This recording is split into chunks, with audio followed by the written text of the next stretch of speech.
So we're going to move on to Terry next. Hey, Terry, how you doing? I'm doing all right. How are you guys? It's all right. It's all right. All right, Terry, it says that you have evidence that's proof of God and Jesus' existence. What is that?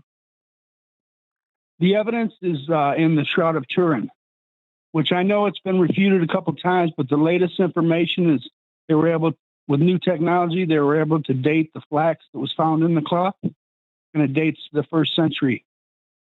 Okay, let's start there, Terry. Big whoop-de fucking do. Okay? Seriously. It dates to the 1st century. Good for fucking you. What good does that do? How then? Let's assume that that's true. Let's just jump in for this. Why do you have to be rude? Hold on. Instead of being a painting from the 4th century, let's pretend that we now have confirmation that it's actually from the 1st century. And for whatever reason, we're going to purport that it's actually of Jesus. How do you account for Christianity being wrong? Wrong in what way? On everything it teaches. Well, because man's involved in it. Okay, so Jesus is wrong because man is involved in Jesus?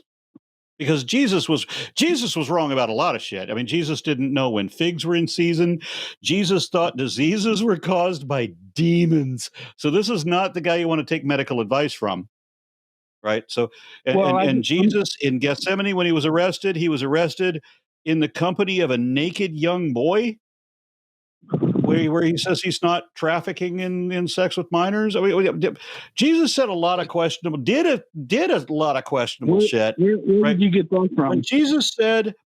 When Jesus wanted to cast demons into pigs and run them over cliffs, Jesus tried to cure blindness and failed. Because his faith healing shtick didn't work. The naked boy thing. Look it up. To know where you got the story of the naked boy of Jesus. Yep, I can. I did. I save the links. I should have saved the links. So we'll have to go back and look and see if I did. But yeah, you can go read it. Yeah, it would have to be in the Bible, and I've never read about Jesus with a naked boy. It was at the point where Jesus was arrested in the company of a young boy who was wearing essentially a diaper, but then ran away naked. Okay, so it's Mark. But Mark the point 14. is, Jesus was wrong about everything. So we don't have souls. When we die, we actually die. And he said we wouldn't die at all. If we believed in him, then we wouldn't die at all. But we do die. Everybody dies, even Christians.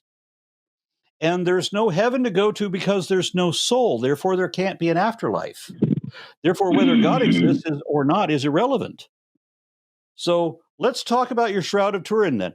Let's pretend that the Shroud of Turin really is not just from the 1st century, but that it really is about Jesus.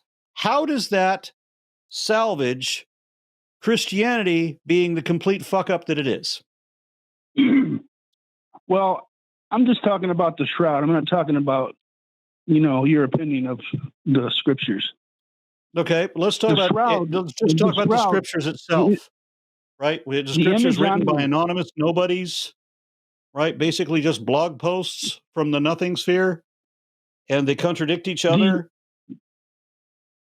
The image that's on the cloth, no one has been able to figure out how it developed on there. And let's say that they never do. That nobody figures out how this hoax was perpetuated or perpetrated, right? So nobody ever figures that out. But that still doesn't address what's wrong with Christianity, why we don't have souls, why Jesus was wrong when he talked about the global flood being real, why Jesus didn't know that the Exodus didn't happen, why Jesus didn't know what pathogens are when he pretended to heal people. Why was Jesus so stupid? I tell you what, I have been following Christianity for 40 years, and I've never found any peace in it. I've never found any peace in it.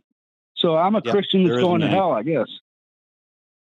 Yeah, I get you. Okay. And then the concept of hell, the whole thing about hell, right? It's like you try to come up with the impossible promise of the posthumous paradise, but nobody's going to believe that because if they think about it for 2 minutes, they realize that heaven ain't that great a deal.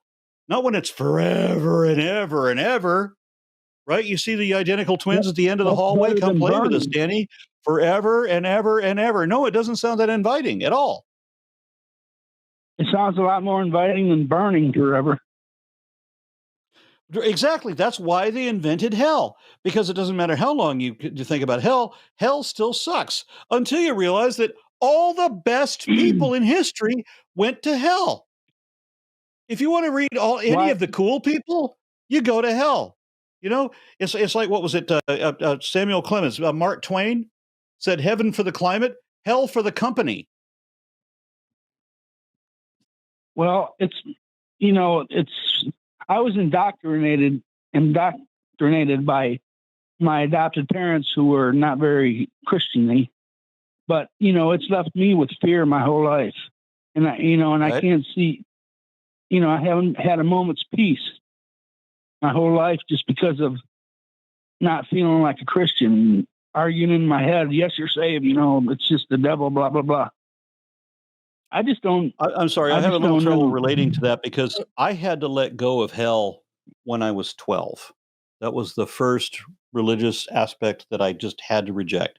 When I still believed in God, when I still considered myself a Christian, I had to let go of hell because hell is inconsistent with God. If there was a God worthy of worship, then hell could not exist. But the fact that there's no way we can know the truth, then yeah, there is. It's a possibility. It's a possibility, and no, it's not. Why it's not even a possibility. Christians aren't afraid. No, it's not. It's not even a possibility. Even if there's a 50% chance that it's true, there's not any chance. Still could be true. There's none. There's none. Hell is not a possibility. Hell is a grotesque over-exaggeration of impossible absurdities. When people didn't believe the posthumous promise of the impossible promise of the posthumous paradise, then Christians had to come up with the threat of a fate worse than death. And that was the only thing that would keep believers in line. But you still had to be gullible to a point in order to believe either side of that. And as I said, so if God existed, if a God existed that was worthy of worship at all, hell could not exist because hell is inconsistent with God. The idea of mercilessly torturing, just torturing, torture mercilessly forever, all in for what? That we're alive. This blink of a second, like we're like a flash, bam. We exist. We don't exist anymore. All of eternity, we didn't exist. Boom, for a second, with a spark, we exist. And then we're going to be blamed for that spark for all of eternity in a completely binary fashion. So that you are either, all these extremes, no nuance at all. You're either going to be tortured mercilessly forever, bloodied, burned, beaten forever and ever and ever and ever by somebody you would think would get tired of beating you, versus you're going to get perpetual blowjobs until the end of time. It's those extremes. Why I'm so afraid. What? How could you be afraid? There obviously is not any possible truth to any of this. I figured that out at 12. Can I say something? I gave up hell at 12 because it was too stupid to be real. I have been filled with the Holy Ghost and speaking in tongues. I know it's not fake. It's not gibberish. It's real. I know it is. Your claim that you did the speaking of tongues, that's bullshit. You know it is. How do you had to learn how to speak in tongues. No, I didn't. How do you know what There's you no said? truth to that. There is truth. How do you know what you said, like while you were speaking in tongues? Truth is what the facts are, what you can demonstrate, what you can show to be true. There is nothing you just said that you can show to be true, except that you bought into the bullshit. You acted the part. You were so duped that you learned how to utter gibberish for other people's amusement. I didn't learn it. It just happened. Yeah, you did. Nope, you learned. I've talked to too many people. I've talked to too many people who have spoken in tongues and explained how to do it. Well, nobody taught me how to do it. It just started pouring out of me. Checkmate, it's not that hard. Stupid people do it all the time. It's easy to learn. I just did it. I'm wondering if I should go into a snake handling church and show people how it's done. All right, let's hear you speak in tongues. I mean, I just did it. You want me to shambhala diggy diggy ding dong? See, look, I just did it. God told you to fuck off.